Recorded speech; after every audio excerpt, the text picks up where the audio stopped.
Welcome back to the Happy Hippie Podcast. This is the podcast where we explore all different ways that we can increase the happiness value in your life, whether it be going into health, mindset, different types of nutrition, interviewing guests, talking about different types of books. The possibilities are endless, and we explore them all right here on the Happy Hippie Podcast. Quick intro, my name is Amanda McCormack. I am a registered yoga teacher, personal trainer, a certified nutrition coach, and a women's health coach who also does marketing and travels and a bunch of other cool things. And we practice positive self-talk here, so you're not going to hear me trying to whittle down what I do, because I used to be like smaller with the intros. I used to be like, oh, I do a little bit of this, do a little bit of that, but I like what I'm doing and I think it's cool. So that's how I'm going to introduce it. For the next month, I was thinking of doing mini episodes for the month of November. So episodes that are going to be easy to digest. They'll be maybe like 10, 12, 15 minutes at max. And we're going to go into a whole topic entirely. And I'm going to give you my best pieces of advice around it. So I was thinking maybe different feelings. We can go into anxiety. Today's episode is about embarrassment. So I'm going to give you my best advice about embarrassment, some scientific background on it, and ways that I can snap out of embarrassment fairly quickly. So we'll be sharing advice from different alleyways with that in today's episode. But I was thinking other things too, so we can go into nutrition tips, we can go into different things like journaling practices, and just spend a good 10 to 12 minutes going into that topic fully so that you can get a lot out of it, but it's not like a long episode, because I do love doing the long episodes. Like interviews, I feel like have to be a little longer, but sometimes it's nice to just throw a podcast on for 10, 15 minutes, So we're going to be trying that for the month of November. Everything's going to be quick and easy to digest. And like I said, we're going to talk a little bit about embarrassment today. So let's get into it. Recently, somebody asked me advice on embarrassment, and it made me reflect on my own relationship with embarrassment and how I have changed with it. And I still do, I obviously get embarrassed. And the thing with me is I get a physical reaction with embarrassment, which a lot of people do. I sweat. So I'll start sweating. I'll get red. I get anxious. Like my body, sometimes I'll even get shaky with certain things, and I hate it. I hate it so much. I hate being embarrassed because who cares? And it's easy to say it, but I want to give you some tidbits of advice, some stuff that helps me, because I don't know, when people rephrase things, I can hear a topic I've heard a million times, but when somebody says it in a certain way or they rephrase it a certain way, sometimes it just clicks better. So hopefully I can hit some of those, and then I'm going to show you some scientific ways that actually help your body get out of that. You're almost in a fight or flight mode where your body just starts going into, I'm doing something wrong. And I've talked about it before, but I find it fascinating to always come back to this. When you feel like your mind is doing something a little weird, whether it be anxiety, whether you feel like you don't feel good enough, all those things, they stem from survival instincts that our brain has instilled in us from when we used to live in tribes and used to hunt and get chased by tigers and all of that. So a lot of the times these reactions are old survival tactics that our brain still has and still kind of goes into, but we're in modern society where it's not really useful. So I love to think of that most of the time. Whenever something comes up in me where it just feels weird, I take a second to think. I'm like, girl, this is that. It's actually from the brainstem or the limbic brain. So I'm like, girl, this is that limbic brain, that old brain. And what I mean by old brain is all the animals, so mammals, reptiles, they all have two parts of the brain that humans have, but that's where their evolution stopped. So they have these two parts of the brain that we have, and in our brain, they are the brain stem. So that controls our nervous system, and all that is connected to our brain stem. That's where our brain and our body kind of connect, what sends the messages down. So animals have that. And then they also have the next section, which is called the limbic brain, and that's where your fight or flight and all of that comes from. And they stop there. And then we have, the bigger parts of the brain, like the frontal lobe and all that jazz, that actually has our emotions and our creativity and our all of that stuff.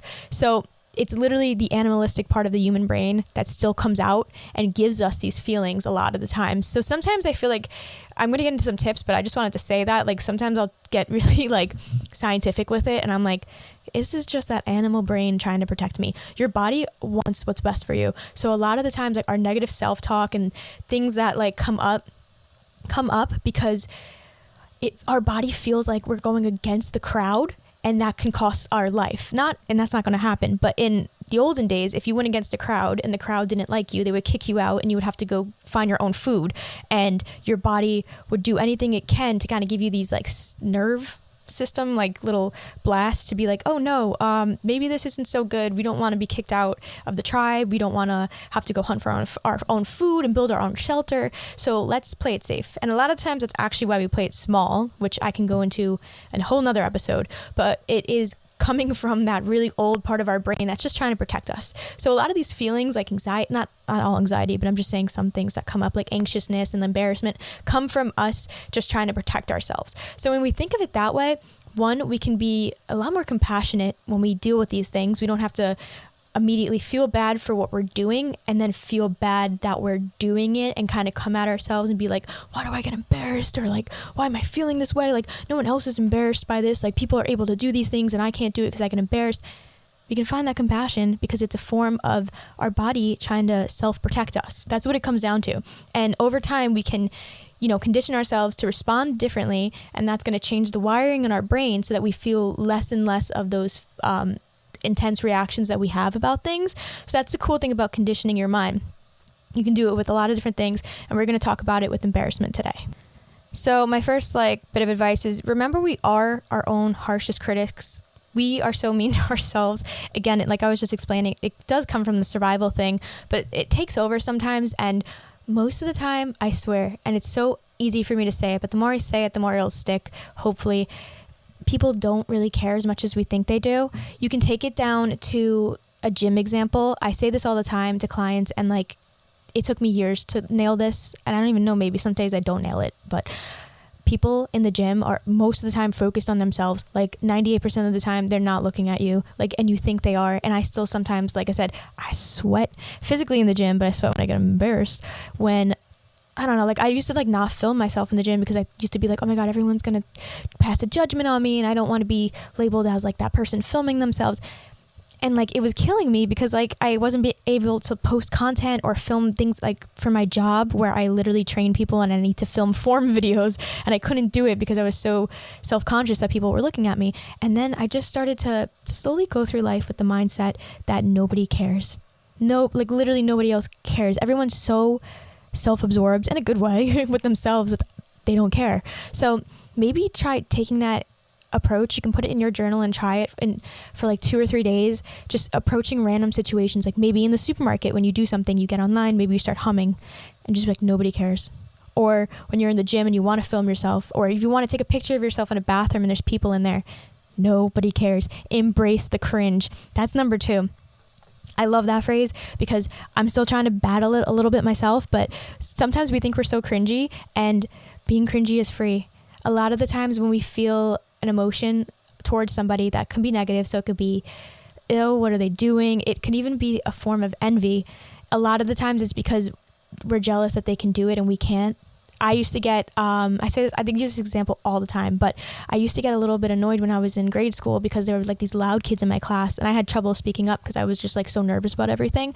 And I used to be like, oh my God, they're so annoying. And maybe they were a little annoying.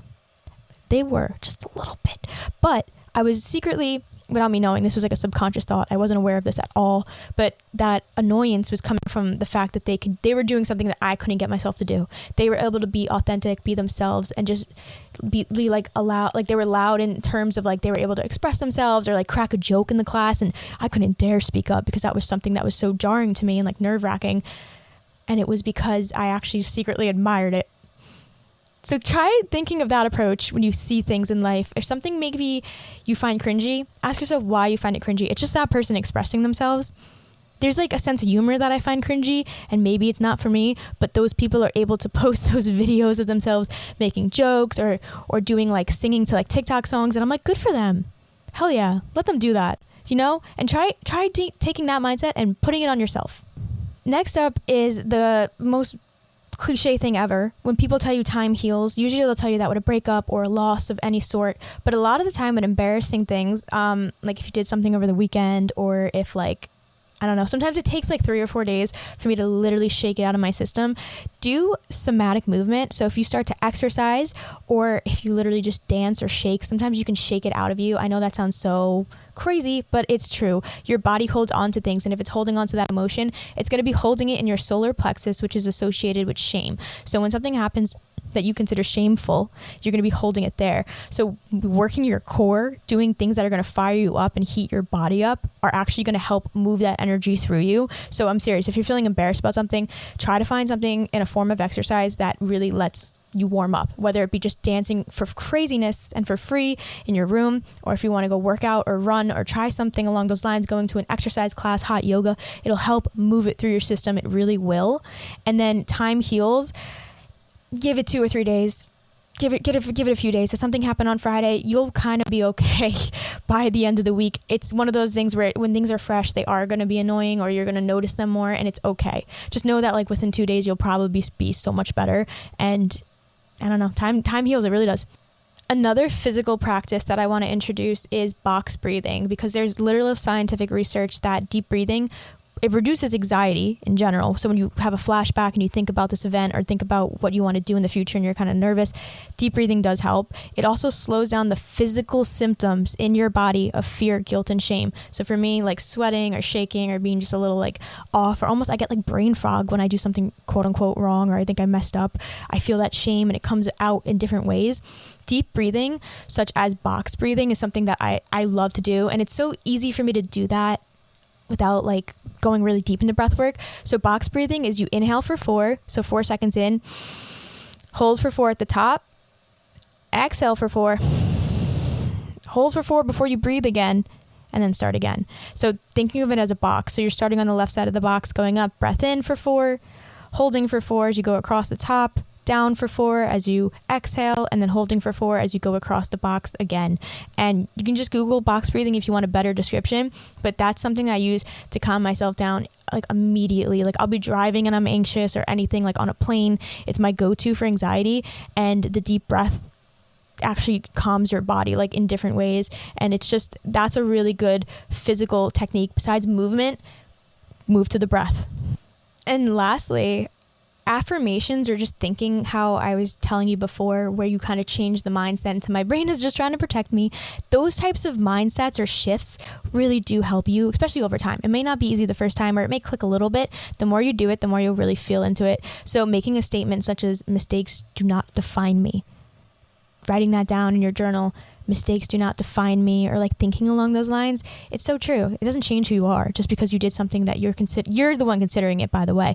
I'm saying this because I do it to myself all the time. Everything I talk into this mic, everything I speak into this mic, I'm speaking for myself too. I'm not speaking from any higher place. I'm telling you, I sometimes will be like, oh my gosh, and it doesn't define your worth.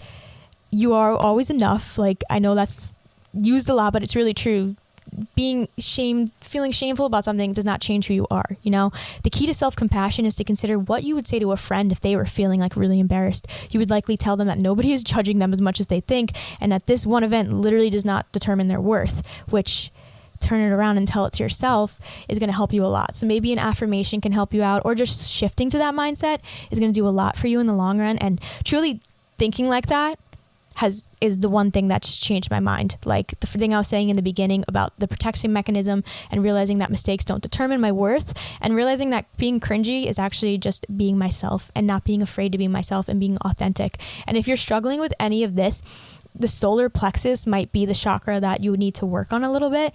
And this isn't plugging anything. It truly has to do with shame. I have an ebook in my bio. I'll link it below. That is it's a free little guide. It's like 10 pages full of information on different ways that you can help kind of soothe that chakra and like bring it back into balance. And I also do have a solar plexus meditation on this podcast.